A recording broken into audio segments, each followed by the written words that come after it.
गुरुर्ब्रह्मा गुरुर्विष्णु गुरुर्देवो महेश्वरः गुरुः साक्षात् परब्रह्म तस्मै श्री गुरवे नमः। तस्मै श्री गुरवे नमः। नमस्ते। हम लोग नवे अध्याय के अंत तक पहुंच चुके हैं। अभी हम दो श्लोक और आज जो बाकी है उनको सीखने का प्रयत्न करते हैं। देखते हैं कि भगवान की कृपा से हम उनको सीखेंगे आज। तो जो पहला श्लोक है 33वां, उसमें भगवान कहते हैं किं पुनः ब्राह्मणा पुण्या भक्ता राजर्षयस्तथा अनित्यम असुखं लोकम इमं प्राप्य भजस्व माम। इसका अर्थ ये है, स्वामी तेजोमयानंद कहते हैं कि फिर क्या कहना है कि पुण्यशील ब्राह्मण और राजर्षि भक्तजन परम गति को प्राप्त होते हैं। इसलिए इस अनित्य और सुख रहित लोक को प्राप्त होकर अब तुम भक्ति पूर्वक मेरी पूजा करो। पिछले बार उन्होंने क्या कहा था, पिछले श्लोक के संदर्भ में देखेंगे तो पिछली बार कहा था कि हे पार्थ, स्त्री वैश्य और शूद्र ये जो कोई पाप योनि वाले हों वे भी मुझ पर आश्रित या मेरे शरण होकर परम गति को प्राप्त होते हैं। तो यदि ये लोग आ सकते हैं तो फिर जो राजर्षि हैं, पुण्यशील ब्राह्मण हैं, तो उनका फिर क्या कहना है, वो तो आएंगे ही आएंगे। इसलिए मैं ये कहता हूं कि इस अनित्य और सुख रहित लोक को प्राप्त होकर अब तुम भक्ति पूर्वक मेरी पूजा करो, क्योंकि मेरी भक्ति करने से, मेरा भजन करने से तुम परम गति को प्राप्त हो जाओगे। तुम तो राजर्षि और ब्राह्मण हो। ब्राह्मण का अर्थ जन्म से ब्राह्मण नहीं, किंतु जो ब्रह्म की ओर प्रगति करने के लिए कटिबद्ध है वो है ब्राह्मण। स्वामी जी क्या कहते हैं कि यदि पूर्व श्लोक में वर्णित गुणहीन और साधनहीन लोग भी भक्ति के द्वारा ईश्वर को प्राप्त हो सकते हैं, तो फिर साधन संपन्न व्यक्तियों के लिए परमार्थ की प्राप्ति कितनी सरल होगी, ये कहने की आवश्यकता नहीं है। ये साधन संपन्न लोग हैं ब्राह्मण अर्थात शुद्ध अंतःकरण का व्यक्ति, तथा राजा माने उदार हृदय और दूरदृष्टि का बुद्धिमान व्यक्ति। अब पिछली बार हमने क्या देखा था, स्त्री वैश्य और शूद्र ये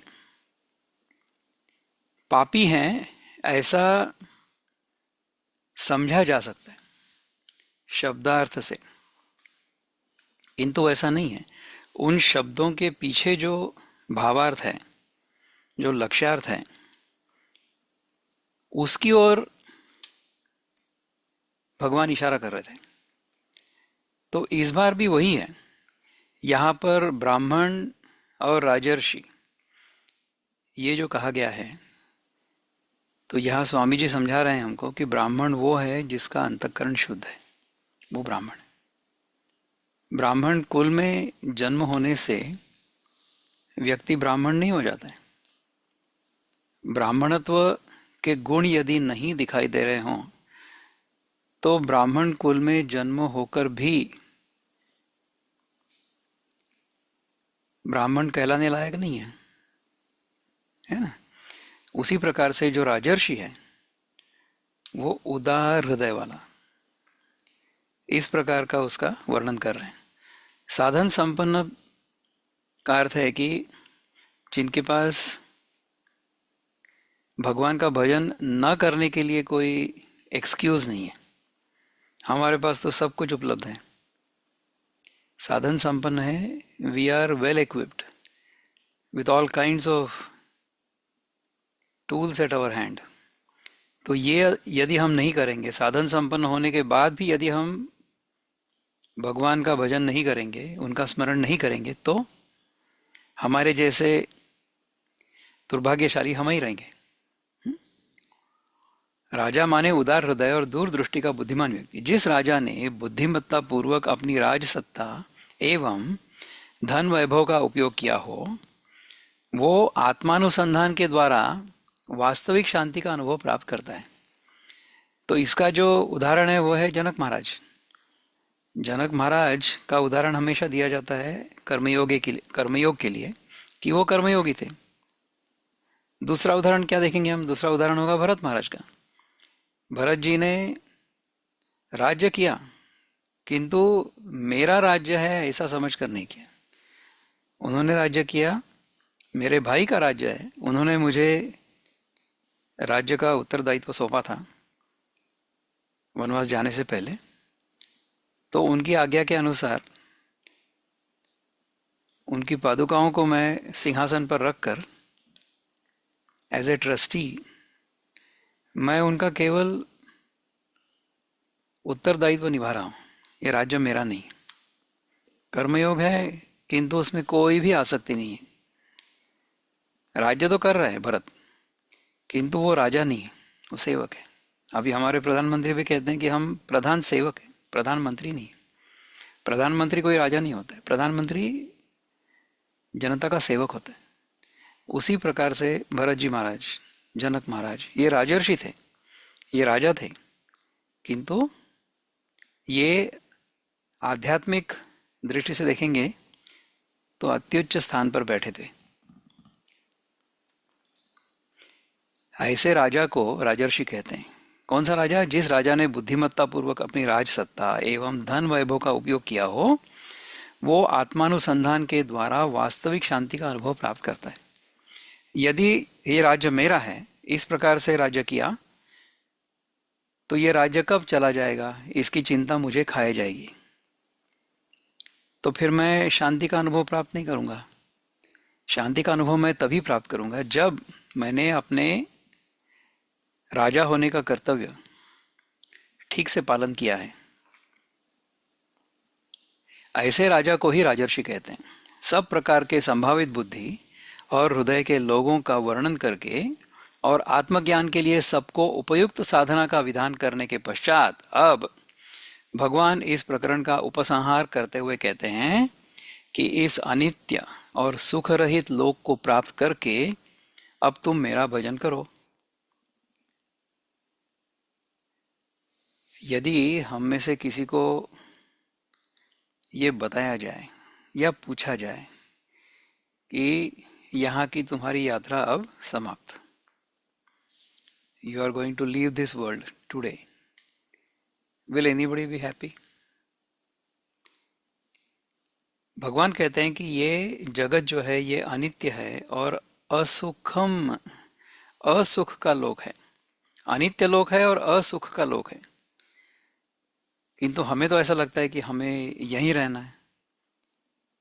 हम किसी प्रकार यदि हमारी आयु की लंबाई बढ़ सकती है तो हम बढ़ाने के प्रयत्न में लगे हुए हैं। We want to increase the length of our life. Nobody wants to die. तो हमने इस जगत को सुख का साधन माना है और नित्य भी माना है, तभी तो हम इसमें रहना चाहते हैं। ये है माया, ये है हमारी भूल, ये है हमारा भ्रम। इसमें से हम जितनी जल्दी बाहर निकल सकेंगे उतना अच्छा है।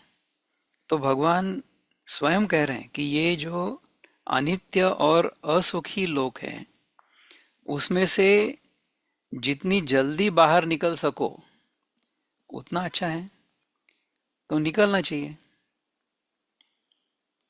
कैसे निकलोगे? भगवान का भजन करके। तो इस अनित्य और सुख रहित लोक को प्राप्त करके अब तुम मेरा भजन करो।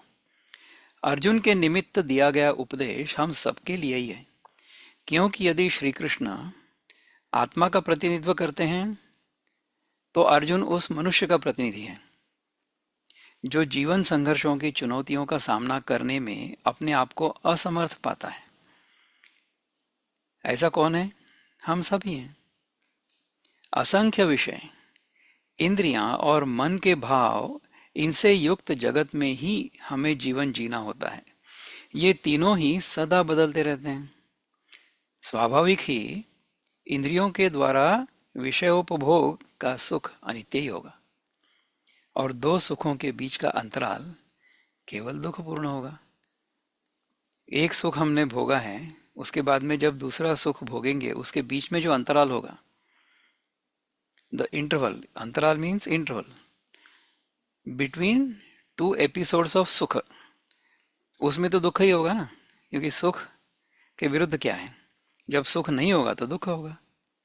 तो इस प्रकार इस अनित्य जगत में इंद्रियों के द्वारा यदि हम विषयों का उपभोग करेंगे, उसका सुख अनित्य ही होगा।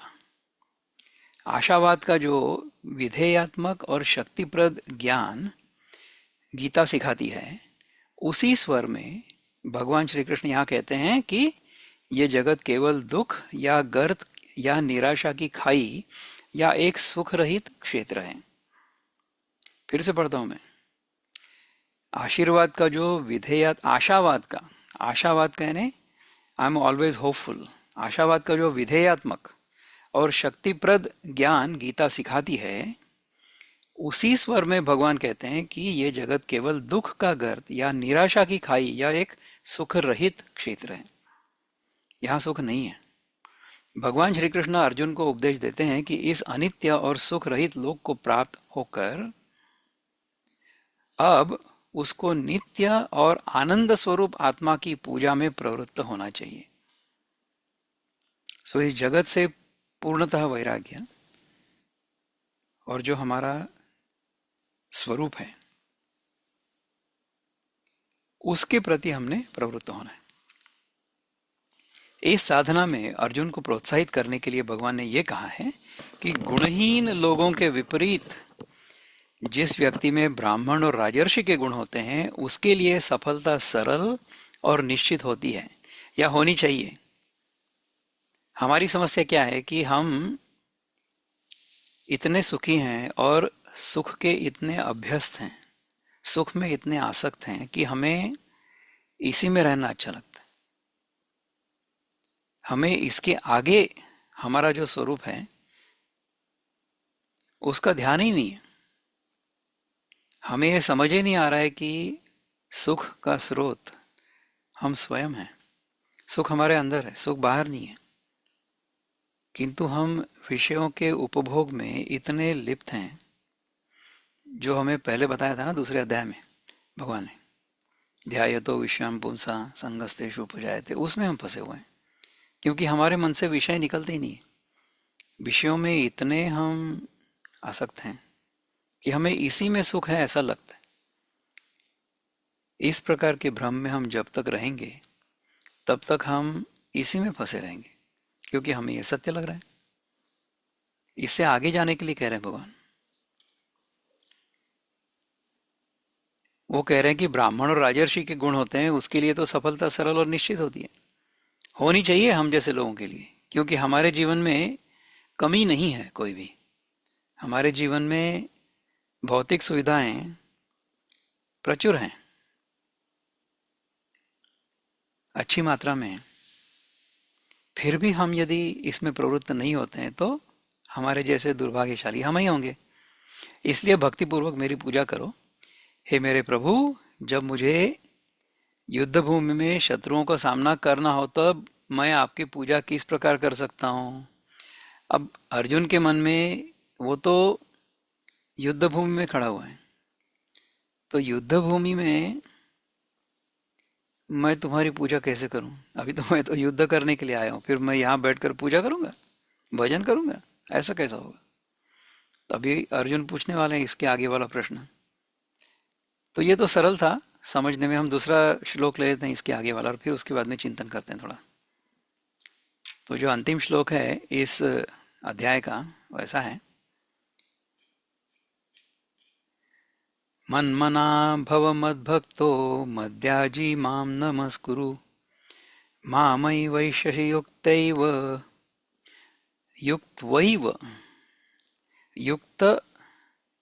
युक्त्वैव अच्छा युक्त्वैवम् आत्मानं मत्परायणः। ऐसा है, तुम मुझ में स्थिर मन वाले बनो। भगवान कह रहे हैं कि हे अर्जुन, तुम मुझ में स्थिर मन वाले बनो, तुम्हारा मन मुझ में स्थिर हो जाए, मेरे भक्त और मेरे पूजन करने वाले बनो, मुझे नमस्कार करो। इस प्रकार मत परायण अर्थात मैं ही जिसका परम लक्ष्य हूं, ऐसे होकर, मतलब इस प्रकार मत परायण होकर अर्थात मैं ही जिसका परम लक्ष्य हूं, ऐसे मत परायण होकर आत्मा को मुझसे युक्त करके तुम मुझे ही प्राप्त हो जाओगे। तो इसका अर्थ, इसके ऊपर कमेंट्री जो है वो पढ़ते हैं हम।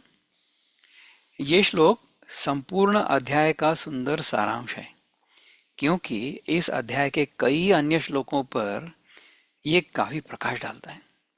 हम कह सकते हैं कि ये श्लोक अनेक श्लोकों की व्याख्या का कार्य करता है।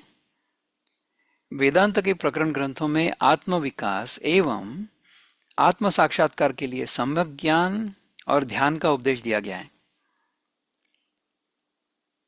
वेदांत के प्रकरण ग्रंथों में आत्म विकास एवं आत्म साक्षात्कार के लिए सम्यक ज्ञान यानी प्रॉपर नॉलेज और ध्यान मेडिटेशन, इसका उपदेश दिया गया है। अब ध्यान के स्वरूप की परिभाषा इस प्रकार दी गई है कि उस सत्य का ही चिंतन, उसके विषय में ही कथन, परस्पर उसकी चर्चा करके मन का तत्पर या तत्स्वरूप बन जाने को ही ज्ञानी पुरुष ब्रह्माभ्यास समझते हैं। तो यदि हमारे मन में हमारे स्वरूप का बोध हो, ऐसी प्रबल इच्छा हो, तो उसी पर हमारा ध्यान हमेशा केंद्रित रहेगा। तो उसकी परिभाषा क्या करते हैं? कहते हैं कि उस सत्य का ही चिंतन, मैं कौन हूं इसका चिंतन, उसके विषय में ही कथन। तो हम जो बातें करेंगे एक दूसरे से, उसमें भी उसी की चर्चा होगी। किसकी? उसी सत्य का, जो सत्यमय हूं, उसी की चर्चा होगी। परस्पर उसकी चर्चा करके मन का तत्पर या तत्स्वरूप बन जाने को ही, तत्पर मीन्स ईगर और तत्स्वरूप यानी लाइक दैट, उसके जैसा बन जाने को ही ज्ञानी पुरुष ब्रह्माभ्यास समझते हैं। ब्रह्माभ्यास की ये परिभाषा ध्यान में रखकर ही महर्षि व्यास इस श्लोक में दृढ़तापूर्वक अपने सुंदर भक्ति मार्ग का चित्रण करते हैं। यही विचार इसी अध्याय में एक से अधिक अवसरों पर व्यक्त किया गया है। इसको अनेक बार व्यक्त किया गया है, तो उन सब का सारांश इस श्लोक में भी है कि मेरा ही भजन करो। सब काल में किसी भी कार्य में व्यस्त रहते हुए भी मन को मुझ में स्थिर करके मेरा भक्त मेरा पूजन करता है और मुझे नमस्कार करता है। यदि हमने भगवान को हमसे अन्य माना है, तो हमने उसके चिंतन में या उसके भजन में हमेशा रहना है। हमारे सारे जो कर्म हैं, सारे कर्म हमने भगवान को अर्पण करने। हम ये चिंतन भी तो भगवान को अर्पण करते हैं। अध्याय समाप्त होने के बाद जो हम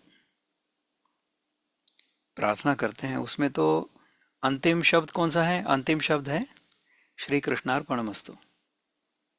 इसका अर्थ है कि हमने जो अब तक चिंतन किया, जो हमने सीखा, वो सारा का सारा जो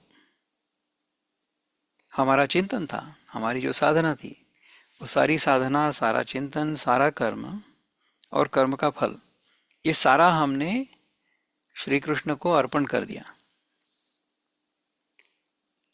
इस प्रकार से होती है भक्ति। जो कर्म हम करेंगे सवेरे से शाम तक, वो सारा का सारा कर्म भगवान को अर्पण करना है। यदि भगवान को हम अर्पण करने वाले हों हमारे सारे कर्म, तो विचार कीजिए कि हमारे हाथों कुछ पाप होगा? यदि हमें भगवान को अर्पण करना हो तो हम मांसाहार नहीं करेंगे, क्योंकि हम भगवान को क्या मटन चिकन चढ़ाएंगे? हम भगवान को तो अच्छा प्रसाद चढ़ाएंगे। तो उस प्रकार यदि हम हमारे दिन भर के सारे कर्म करेंगे तो हमसे पाप तो होगा ही नहीं। क्योंकि यदि हमें वो कर्म भगवान को अर्पण करना होगा तो हम तो ये देखेंगे ना कि वो अच्छा हो, कर्म शुद्ध हो। तो यदि हम कुछ पाप करेंगे, भगवान को अर्पण नहीं किया जा सकता, तो हम पाप करेंगे ही नहीं। हम जो कुछ भी करेंगे वो पुण्य कर्म ही होगा, क्योंकि उसको हमें भगवान को अर्पण करना है। तो ऐसे ही कर्म हमारे हाथों होंगे कि जो पुण्य कर्म होंगे। सब काल में किसी भी कार्य में व्यस्त रहते हुए भी मन को मुझ में स्थिर करके मेरा भक्त मेरा पूजन करता है और मुझे नमस्कार करता है। संक्षिप्तः, जीवन में आध्यात्मिक सुधार के लिए मन का विकास एक मूलभूत आवश्यकता है।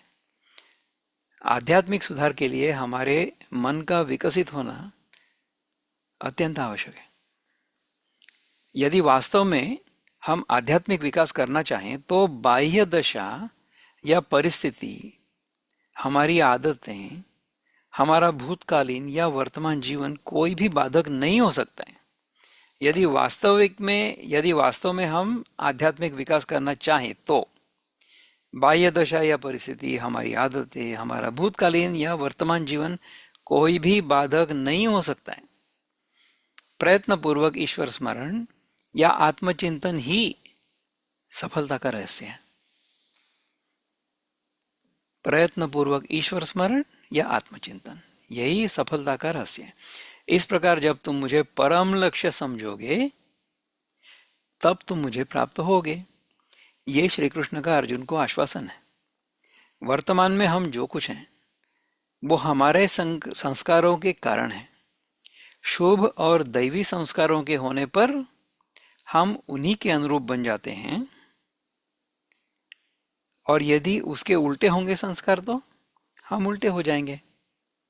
सो इन कंक्लूजन, तत्सदिति श्रीमद् भगवद गीता उपनिषत्सु ब्रह्म विद्यायां योगशास्त्रे श्री कृष्णार्जुन संवादे राजविद्या राजगुह्य योगो नाम 9वां अध्याय। इस प्रकार श्री कृष्णार्जुन संवाद के रूप में ब्रह्म विद्या और योग शास्त्र स्वरूप श्रीमद् भगवद गीतोपनिषद का राजविद्या राजगुह्य योग नामक 9वां अध्याय समाप्त होता है। इस अध्याय के लिए दिया गया ये नाम उपयुक्त है। राजविद्या और राजगुह्य, इन दो शब्दों का विस्तृत विवेचन किया जा चुका है। अध्याय के प्रारंभ में हमने देखा कि शुद्ध चैतन्य ही वो ज्ञान है जिसके प्रकाश में सभी औपाधिक या वृत्ति ज्ञान संभव है। अतः उस पारमार्थिक तत्व का बोध कराने वाली इस विद्या को राजविद्या कहना ही अत्यंत समीचीन है, एप्रोप्रिएट। उपनिषदों में इसे सर्व विद्या प्रतिष्ठा कहा गया है, क्योंकि इसे जानकर और कोई जानने योग्य शेष नहीं रह जाता है। यही मुंडकोपनिषद की भी घोषणा है। तो इस प्रकार हमने ये 9वां अध्याय सीखने का प्रयत्न किया। इस पर यदि किसी को कोई चिंतन करना हो, विचार व्यक्त करने हो या प्रश्न हो तो आप पूछ सकते हो। अभी चिंतन करेंगे इस पर कुछ। तो ये भगवान को हमने भजना चाहिए, इस प्रकार से द्वैत से समझा जा सकता है। दूसरा ऐसा है कि मैं कौन हूं, इसका अनुसंधान यदि हमेशा बना रहे तो भी चलेगा। तो एक भक्ति का मार्ग है, ये ज्ञान का मार्ग है। It depends upon what's convenient for us. जिस पर हमारी श्रद्धा हो, जो हमारे लिए सरल हो, वो हमने करना चाहिए। यहां रोकेंगे फिर। ओम पूर्णमद पूर्णमिदं पूर्णात् पूर्णमुदच्यते पूर्णस्य पूर्णमादाय पूर्णमेवावशिष्यते। ओम शांति शांति शांति। हरि ओम श्री गुरुभ्यो नमः। हरि ओम। नमस्ते।